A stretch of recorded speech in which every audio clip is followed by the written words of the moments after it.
Hi, I'm Tom Botts. I've been a parishioner here at Our Lady of the Mountains Parish for 8 years, and I'm chairman of the Finance Council. I'm joined here this morning with Father Demetrio Penascosa, our pastor, our new pastor, who just transferred here in July from St. James Parish in Douglas. And the purpose of this video is just to have a conversation with Father about his background, about his vision for OLM, and the challenges that we have in front of us with the COVID-19 world. So Father, thanks for doing this. You've got a fascinating background. You grew up in the Philippines, you became a priest, then you worked in New York and LA and Rome. You got a development management degree. You ran a university in the Philippines. You ran a parish in New Zealand. And then you found your way here to Wyoming and served in Riverton and then Douglas and now here in Jackson. So tell us a little bit about your background and how in the world you ended up here in Wyoming.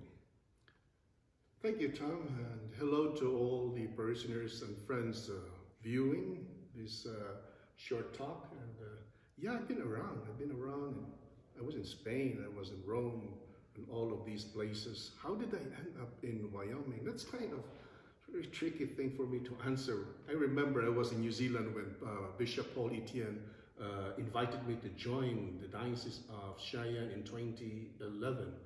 And so far I like Wyoming, except this snowy, cold, and long winters. Yeah, you have to get used to that. But you know, Wyoming locals have also the warmest heart, so I'm still happy to be here. Yeah, good.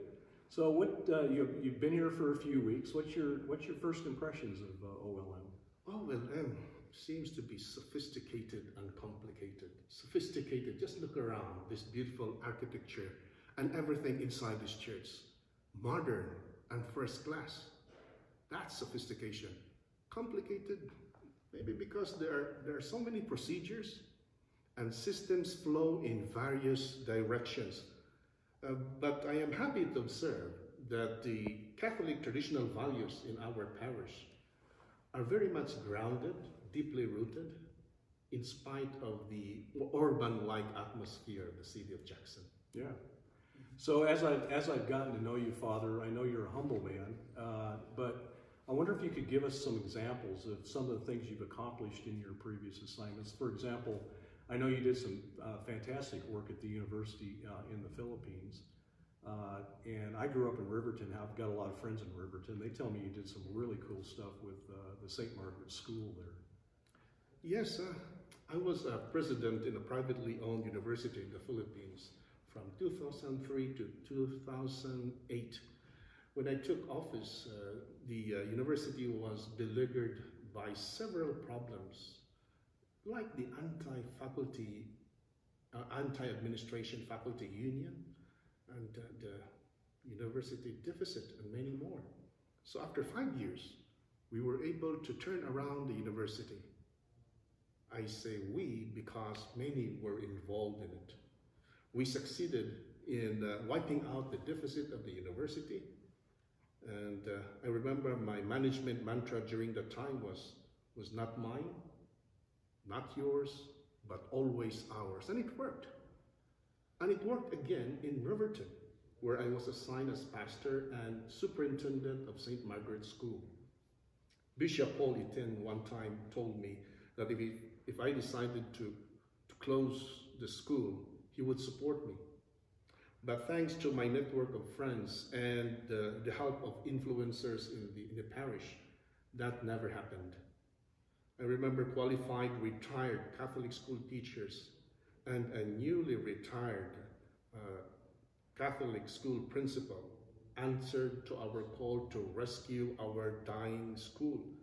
Their expertise and their Catholic passion raised the school's credibility and standard.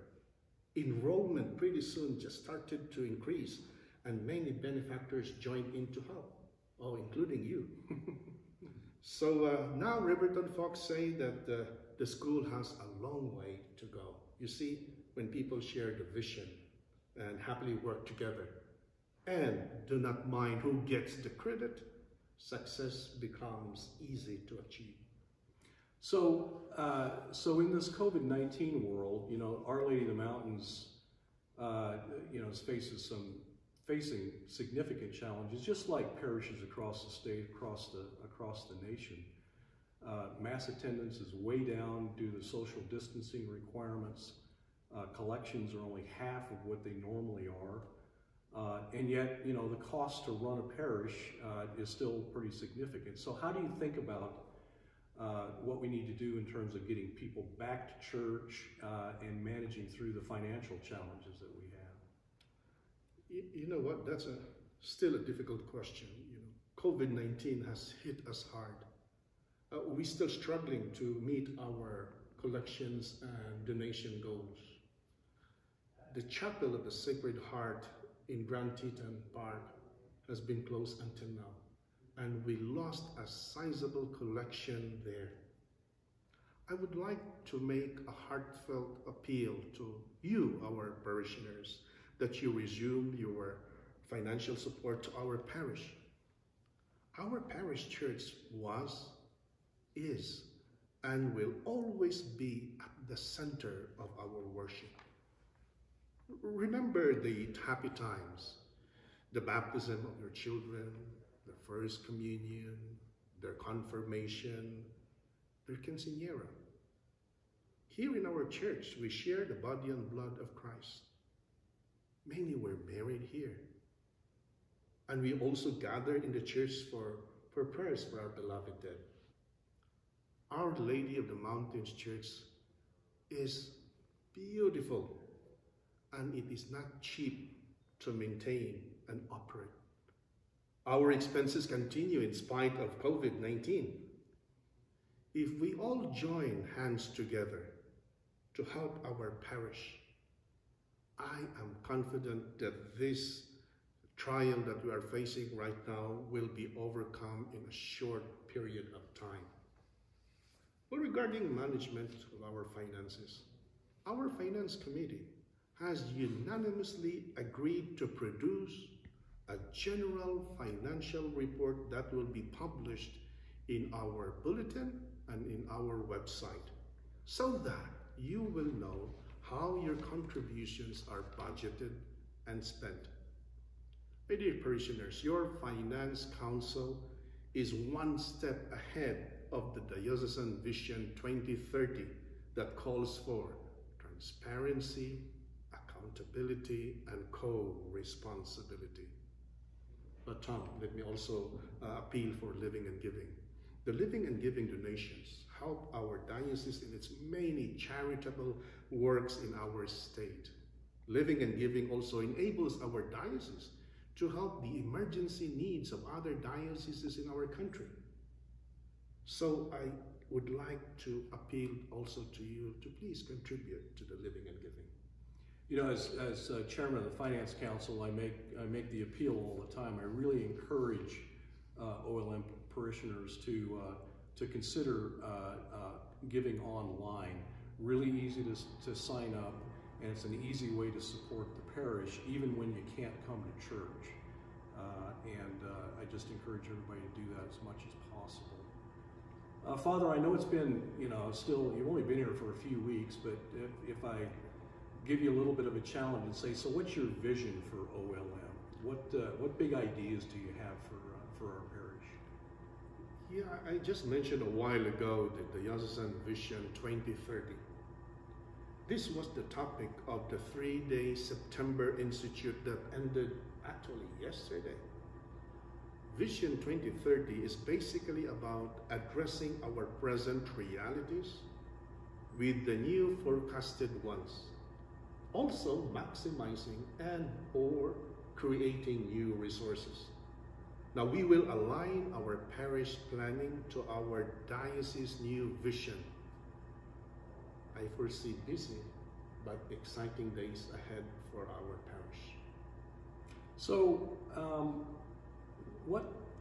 what's the outside perception of OLM? You've been around the state, so you had, when you arrived, you had some perceptions of what Our Lady of the Mountain Parish was all about, and what concerns you about the parish? Well, people say that OLM is the parish of the wealthy people. Now, this is not a healthy perception, because it can create that subconscious mentality of leaving the problems in the hands of the rich who can afford to help. Now, all of us, the privileged and the less privileged, Latinos and Anglos, I mean all of us, should be able to say that OLM is my church, and I would like to help my church. So maybe the last question is, what excites you about being here? What do you look forward to? One of the things that I see and observe in our church is the presence of highly successful parishioners who have excelled in their different professions. I think these are the untapped resources of the parish. They will be of huge help in our parish planning in the area of more profitable usage of our prime church property, for example, so that we will be ready when challenges like COVID-19 will arise again in the future. But that's in the future. We will return to the present. We, your priests and deacons, are here for you. Let us all return. Let us all return to our church, Our Lady of the Mountains, our spiritual home. Yes, with care and caution, but also confident in the power of our faith. Well, I really appreciate you doing this, Father. I think this helps with the communication and the transparency that you talk about that we need in this parish. And I think it's a great example of you willing to do things differently, willing to try different stuff. And I just really appreciate that. So thank you very much. Thank you very much, Tom. And hey, come, join us.